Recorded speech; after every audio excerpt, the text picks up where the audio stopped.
mereka selalu bilang sama orang-orang gitu, kalau bapak saya tuh nggak boleh ini, nggak boleh pemerintah pakai. Enggak, bapak saya silakan pakai asal ada pembayaran yang benar. Hasutan-hasutan tuh timbul, disangkanya kita lah serakah, nggak menerima adanya normalisasi. Padahal kita menerima di tahun 2017 tuh dari zaman Pak Ahok, Pak Jokowi, Pak Ahok, Pak Anies, sampai gubernur sekarang, kami silakan memberi akses gitu untuk jalan.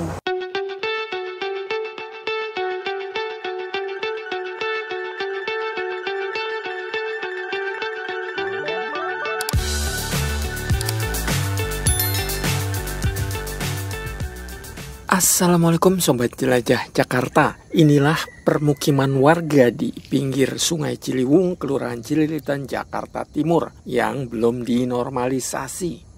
Pada 2025 ini, Gubernur DKI Jakarta sudah memutuskan untuk melanjutkan normalisasi Sungai Ciliwung di lokasi Kelurahan Cililitan ini. Program normalisasi Sungai Ciliwung merupakan langkah prioritas dalam pengendalian banjir di Jakarta.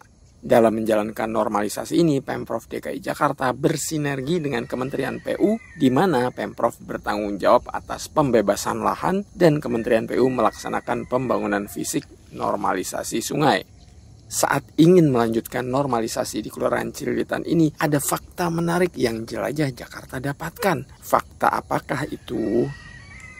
Tahukah Sobat Jelajah Jakarta? Saat Kementerian PU melaksanakan normalisasi di sisi ini, banyak gosip yang beredar bahwa normalisasi di mana selain memanjang seat pile juga jalan inspeksi sulit dilakukan berikutnya. Kenapa? Sebab digosipkan pemilik tanah yang sebagian tanahnya dijadikan kolam pemancingan ini menolak tanahnya dinormalisasi. Aneka fitnah pada Pak Daud Firdaus selaku pemilik tanah pun dibuat, sehingga pada tahun 2023 lalu Pemprov DKI Jakarta tidak bisa menyediakan tanah untuk Kementerian PU melakukan normalisasi di segmen berikutnya ini. Ternyata setelah saya bersama teman-teman dari Dinas Sumber Daya Air DSDA dan juga Kementerian PU berkunjung ke dalam rumah Pak Daud Firdaus, menemukan fakta sesungguhnya.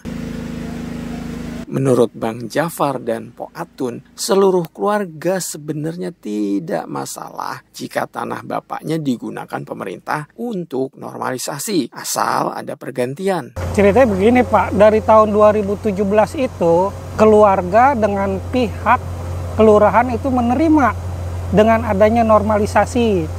Berhubung di tahun 2019 ingin ada pencairan, dari pihak keluarga bapak saya nih mengajukan gugatan ketidakterimaannya. Kemungkinan karena bapak saya mau dapat ganti rugi apa gimana gitu.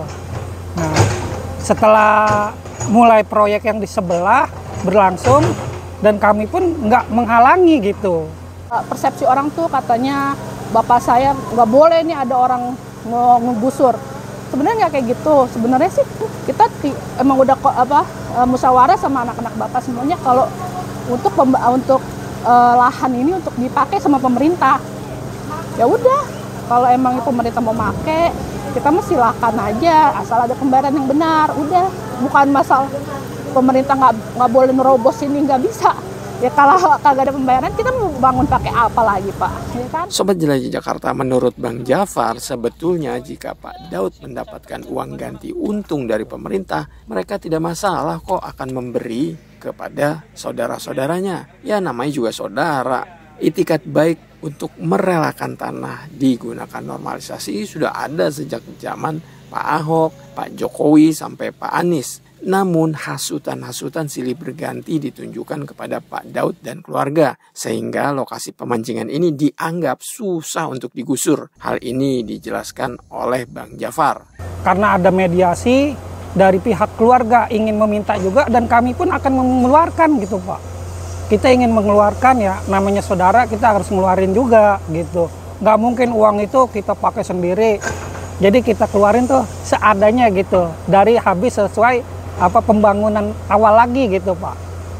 Barulah hasutan-hasutan tuh timbul, disangkanya kita lah serakah, nggak menerima adanya normalisasi. Padahal kita menerima di tahun 2017 tuh dari zaman Pak Ahok, Pak Jokowi, Pak Ahok, Pak Anies, sampai gubernur sekarang, kami silakan memberi akses gitu untuk jalan. Gitu, nggak ada penolakan. Untuk persepsinya itu dari keluarganya semua Pak ya.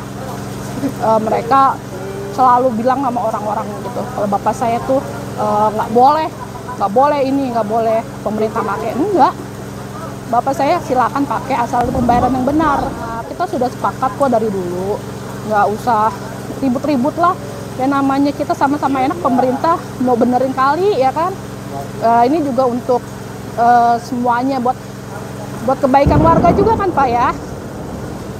Kita kan bertahun-tahun banjir gitu Pak. Ya saya sih cuma bilang, coba tanya aja langsung sama bapak saya sama anak-anaknya, gimana sih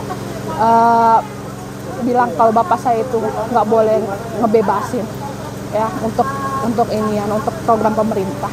Boleh, jangan asal ngejudge bapak saya, oh ya bapak si Daud nih jahat banget nih, program pemerintah nggak boleh dijalanin.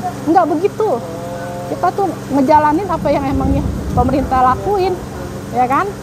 Sobat Jelajah Jakarta, fakta bagaimana keluarga Pak Daud kooperatif terbukti pasca pertemuan antara Dinas SDA dan Kementerian PU yang dihadiri oleh Ketua RW 07 tepat pada Sabtu 9 Agustus 2025 kemarin. Saya menjelajahi lokasi yang akan digunakan sebagai proyek normalisasi.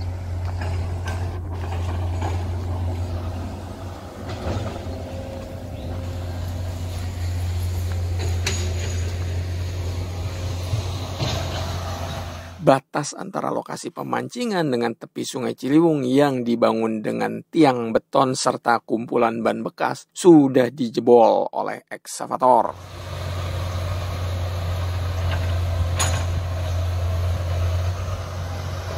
Padahal menurut Bang Jafar nih, keluarga Pak Daud belum menerima uang ganti untung loh dari Pemprov DKI Jakarta. Namun sebagai bukti kooperatifnya keluarga Pak Daud, tembok pemancingan sudah dijebol sebagaimana Anda lihat ini.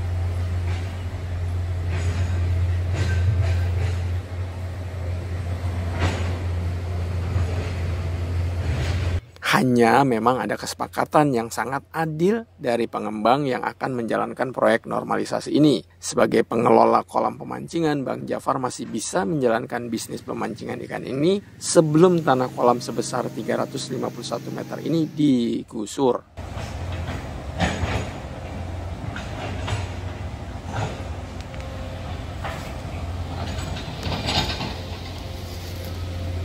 Kita ada kesepakatan gitu, dari proyek bisa bekerja, dari kami bisa mencari nafkah.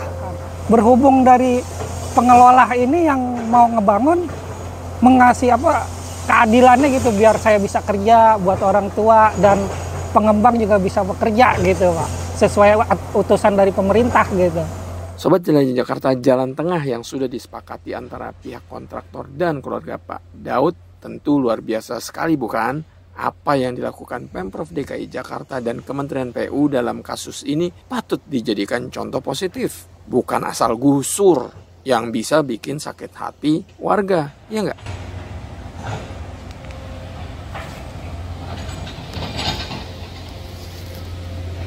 Dari proyek, orang proyek bilang ini mau dipakai juga buat jalan nanti kalau seandainya truk masuk gitu. Jadi nanti disekat gitu Pak. Dan orang proyek juga bilang, bisa kok Bapak bekerja. Ya Alhamdulillah, ya rencana ini ikan kita amanin dulu. Jadi kita ngasih akses buat jalan orang proyek biar kerjanya leluasa. Nanti setelah jadi sebelah sini, baru kita mulai lagi untuk pengisian air, untuk mulai pemancingan gitu Pak. Iya Alhamdulillah Pak, itu jalan tengah dari orang proyek yang ngasih kesempatan kita buat nyari nafkah. Sobat Jelajah Jakarta, saat saya berada di lokasi normalisasi Ciliwung Cilitan ini, satu ekskavator sedang melakukan perapihan lahan yang nantinya akan dipancang seat pile dan kemudian dibangun jalan inspeksi.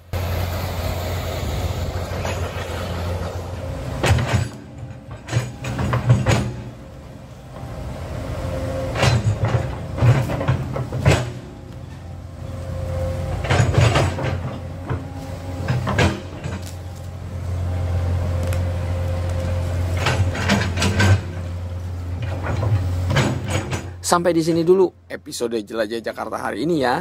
Semoga episode ini bisa mengungkap fakta sesungguhnya yang bertahun-tahun simpang siur mengenai keluarga Pak Daud. Di mana sejak zaman Pak Ahok, Pak Jokowi maupun Pak Anies selalu dikabarkan keluarga Pak Daud menghambat normalisasi. Ternyata Anda dengar sendiri kan tadi.